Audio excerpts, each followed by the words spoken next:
A few years ago, I found out that Tom Hanks and I share the same birthday of the same year. So I've always felt a kinship with him for the work he does. And so I thought it'd be fun to write a story of three times that we might have met in history. And so it's going to be in three sections. It's going to be past, present, and future. So there'll be three posts here on TikTok or wherever you're watching this. The Two Toms, a collection of three encounters across time. Section 1, Highways and Backroads. The year was 1979, and America felt in between things. The Vietnam War was over, disco ruled the charts, and a restless young generation had begun either digging into the Back to the Land movement or chasing neon dreams in city theaters and nightclubs. Tom Levesque was 23, lean from work, with wind-chapped hands and a sturdy backpack slung over his shoulders. Raised in rural New England, he spent his youth in the woods, learning to hunt and fish and work with tools. But by his early 20s, like so many others shaped by the counterculture and environmental awakening of the 70s, he'd grown restless. He'd been moving seasonally, working in orchards, intentional communities, and taking the occasional odd job in rural corners of Indiana, Arizona, New Mexico, and upstate New York. His idea wasn't to own land so much as to work it with intention. Regenerative agriculture rooted in nut trees and other perennial crops, creating a landscape that could heal itself over generations. He wanted to build his own home with his own hands, shaping shelter from what the land provided. That afternoon, outside a weary gas station on Route 20 near Syracuse, New York, Levesque leaned against a fence post, waiting for a ride. The sun was low, and the air smelled faintly of motor oil and hot pavement. Inside the tiny diner attached to the station, a guy about his age sat alone, a notebook open beside a half-empty cup of coffee. He had a mop of brown hair, a denim jacket worn thin at the elbows, and the unmistakable look of someone living out of a duffel bag. What caught Levesque's eye wasn't the clothes or even the road-worn slouch of him. It was the book sitting beside the coffee cup, Steinbeck's Travels with Charlie. Levesque stepped through the door and nodded toward the book and said, "You chasing dreams too?" The guy looked up and grinned, trying to figure out if they're worth chasing. That was enough for both of them to chuckle and let their guards down instantly. They quickly realized they were two young men, both named Tom, though neither knew just yet about their shared birthday. The stranger introduced himself as Tom Hanks. He was at the time a fledgling theater actor living in New York City, bouncing between tiny off-Broadway plays, experimental productions, and whatever day jobs he could pick up: busboy, stagehand, occasional carpenter's helper. "I moved to the city last year," Hanks explained, stirring sugar into his coffee. "I've been in Ohio before that. Acting's about all I'm good at, but New York's chewing me up." Levesque chuckled. "City chews everybody up. After hitchhiking around out west, I'm heading back to the Northeast, looking for a piece of land I can work, maybe with nut trees. Thinking about building a place to live out of what's already there: water, stone, wood. Then maybe I'll see what's worth growing." They swapped stories of restless nights in cheap boarding houses, old trucks that broke down at the worst moments, and women they'd never quite figured out. In those moments, despite wildly different destinations and ambitions, both Toms recognized something familiar: a hunger for meaning, a resistance to ordinary lives, and a nagging belief that life should be bigger, deeper, or at least better than what they saw around them. Hank spoke of dreams of someday landing a real part, something with weight, not just a bit part in a comedy sketch or an off-Broadway play.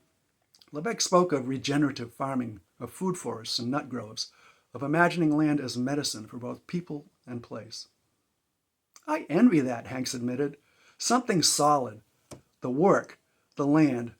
I'm chasing things you can't hold in your hand. Stories, crowds, applause. It's kind of slippery." "Well, I envy yours," Levesque shrugged. "You get to chase ideas, live other lives. I keep thinking about trees and building. But if you really think about it, our yearnings might end up being the same thing in the end." It wasn't until they were about to part ways that they discovered they shared a birthday, July 9, 1956. They laughed, half spooked by the coincidence. Hanks grinned and said, "That was just what I needed." "For this chance encounter, we certainly seem to have gotten what we needed," Lebec replied, shouldering his backpack as a dusty pickup pulled up to offer him a ride. "Maybe so," Hanks practically yelled, then instantly smiled. It would be decades before either of them would learn what became of the other. This is a continuation of a story I wrote about 3 chance encounters between me and Tom Hanks. This is part 2, the fire ring, present day. In the present day, both men now approaching their 70th birthday, the contrast between the two Toms' lives had only sharpened, even as their inner concerns had curiously aligned. Tom Hanks had become one of the most beloved and respected actors in his generation, with multiple Academy Awards and roles in films like Forrest Gump, Saving Private Ryan, Castaway, Apollo 13, and Philadelphia. He'd built a career portraying morally grounded, quietly heroic characters. Despite his fame, Hanks was known for being approachable, modest, and drawn to stories about decency in the face of adversity. Tom Lebec, meanwhile, had stayed close to the land in rural Maine. Over decades, despite having lived below the poverty line his entire life, he'd assembled a modest homestead and planted chestnut trees. Trees he'd hoped would outlive him and resist the blight that had decimated American chestnut forests. He built 3 houses from lumber he harvested from his land, inoculated mushroom logs, and managed growing a collection of fruit and nut trees alongside other regenerative agriculture experiments. Though he wasn't widely known, Lebec had cultivated a meaningful, deliberate life rooted in soil, seasons, and community. He watched the world lurch through wars, pandemics, climate shifts, and cultural upheavals from the quieter margins. One evening, as dusk settled over his homestead, a truck pulled up the narrow drive. A trim, silver-bearded man stepped out, a ball cap pulled low, but unmistakable even at a distance. "Tom!" the man called out from his truck across the clearing. Lebec squinted toward the voice, disbelief flickering across his face before a wide grin broke through. "Well, hell, I figured I'd imagined you all these years." Without a word, they looked deeply into each other's eyes, both of them registering in an instant not only the years, but the strange continuity of spirit between them. Then, as naturally as if they'd been doing it every week since 1979, they opened their arms and embraced in a big, unselfconscious hug. "About damn time," Lebec muttered. "I've been meaning to track you down," Hank said, stepping back and taking in the chestnut trees, the tilled earth, and the quiet resilience of the place. "I heard there was a guy born on the same day and the same year as me, living out here, planting trees and trying to save a forest." "Good reason as any to stop by," Lebec grinned. They circled around a small fire ring, sipped roasted chestnut coffee brewed over the coals, and traded stories.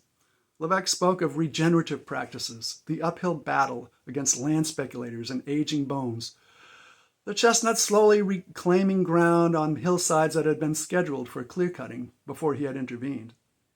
Hank spoke candidly about the isolating side of fame, the joy and exhaustion of film work, the quiet griefs of losing friends and collaborators, and the complex moral reckonings of living with privilege in a world unraveling. "You ever feel like you should have done something else with it all?" Lebec asked quietly. "Every damn day," Hanks admitted.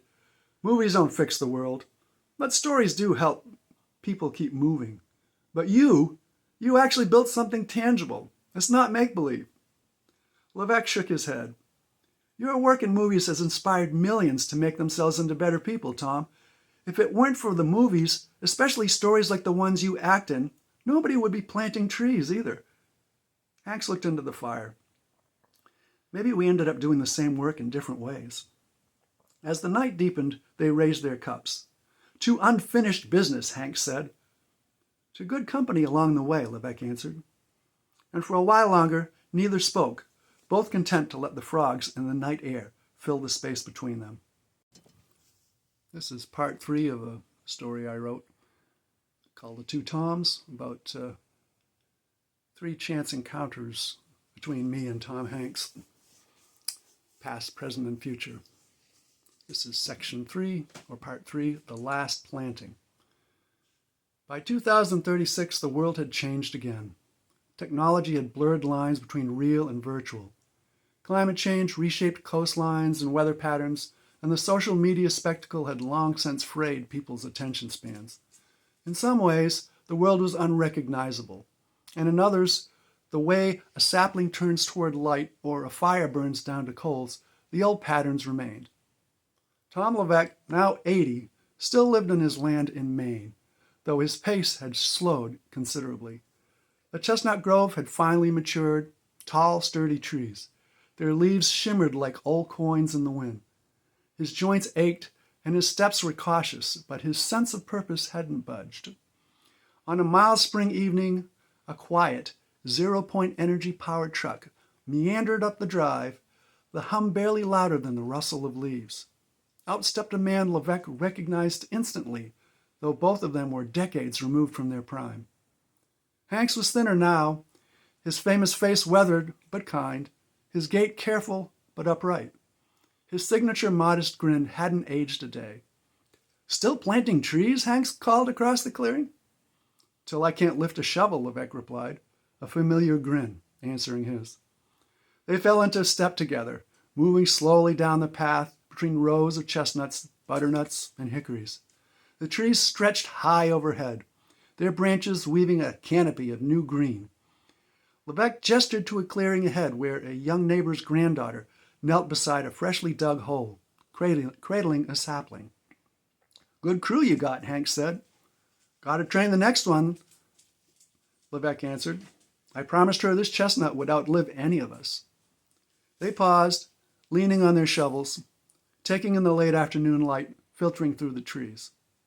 "I envy this," Hanks admitted quietly. "I spent a lifetime chasing applause, headlines, and box office numbers. You built something that no one can take away." Levesque shrugged. "You gave people stories that reminded them why it matters. Don't underestimate that." Hanks knelt beside the girl and patted the earth around the sapling. "I made a career pretending to be people like you," he murmured. "Turns out it's harder to actually be one." Levesque laughed softly. "I wouldn't know about pretending, but I certainly do know about hard." As the sun dropped toward the western trees and the sky bled to copper and violet, they finished planting the sapling. It wasn't a dramatic gesture, but it felt like one, a small, stubborn refusal to give in to time or despair or the idea that one life was too small to matter. Neither man spoke it out loud, but both felt the same thought at that moment. If there could be such a thing as reincarnation, then maybe the next time we come around, it could be a good omen for the planet if both of us were born on the same day, again. Only time will tell.